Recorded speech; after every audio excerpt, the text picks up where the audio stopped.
Idi Amin alikuwa mmoja wa viongozi maarufu wenye utata mkubwa katika historia ya Uganda. Alitawala nchi hiyo kuanzia mwaka 1971 hadi mwaka 1979. Utawala wake ulijulikana kwa ukatili, hofu na mabadiliko makubwa ya kisiasa na kiuchumi. Kwanza, karibu. Mimi ni Emmanuel. Alizaliwa mwaka 1925 katika eneo la Koboko, kaskazini magharibi mwa Uganda. Alitoka katika jamii ya Kakwa. Hakupata elimu ya juu sana, lakini aliingia jeshini wakati wa utawala wa kikoloni wa Uingereza. Alijiunga na jeshi la King's African Rifles, yani KAR, jeshi la Uingereza Afrika Mashariki. Alipanda vyeo haraka kutokana na nguvu zake na utii wake kwa wakubwa wake. Baada ya Uganda kupata uhuru mwaka 1962, aliendelea kuwa afisa muhimu katika jeshi la taifa. Alifanya kazi kwa karibu na rais wa kwanza wa Uganda, Milton Obote, lakini uhusiano wao ulianza kuzorota kutokana na tuhuma za rushwa na mapambano ya madaraka.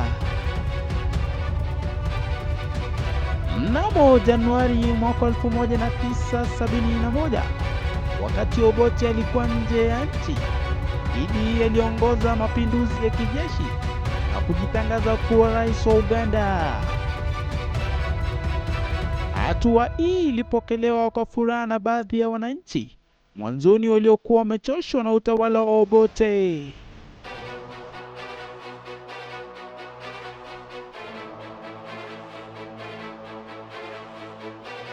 Utawala wa Amin ulijulikana kwa mambo yafuatayo: moja, ukatili na ukiukwaji wa haki za binadamu. Maelfu ya watu waliuawa wakati wa utawala wake: wanajeshi, viongozi wa kisiasa na raia wa kawaida. Inakadiriwa kuwa kati ya watu 100,000 hadi 300,000 walipoteza maisha. Mnamo mwaka 1972, Amin alitoa amri ya kuwafukuza Waasia waliokuwa wanaishi Uganda. Watu hawa walikuwa muhimu sana katika uchumi, na kufukuzwa kwao kulisababisha kuporomoka kwa uchumi. Amin alibadilisha washirika wa Uganda mara kadhaa, akivunja uhusiano na baadhi ya mataifa ya magharibi na kuanzisha uhusiano na nchi kama Libya chini ya Muammar Gaddafi na Urusi. Mwaka wa 1978, Amin alivamia eneo la Kagera kaskazini mwa Tanzania. Hatua hii ilisababisha vita kati ya Uganda na Tanzania. Rais wa Tanzania wakati huo, Julius Nyerere, akiamuru jeshi la Tanzania kushambulia Uganda kwa kushirikiana na wapinzani wa Amin. Mnamo mwaka 1979, majeshi ya Tanzania yaliingia mji mkuu Kampala na kumwondoa Amin madarakani. Baada ya kupinduliwa, alikimbilia Saudi Arabia ambako aliishi uhamishoni kwa miaka mingi. Baadaye alifariki dunia mwaka 2003 kutokana na matatizo ya kiafya.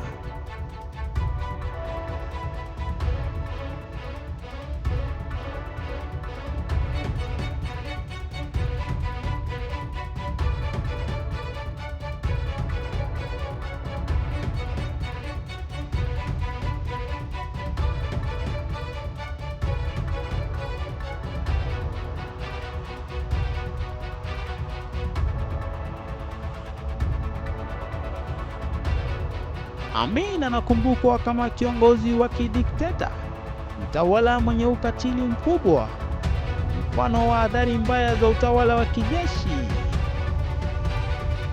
Hata hivyo, baadhi ya watu wachache walimwona kama kiongozi aliyepinga ukoloni na mataifa ya magharibi. Ingawa mtazamo huu ni wa wachache. Imekuwa wako Emmanuel ndani ya Pekupeku TV. Kwaheri.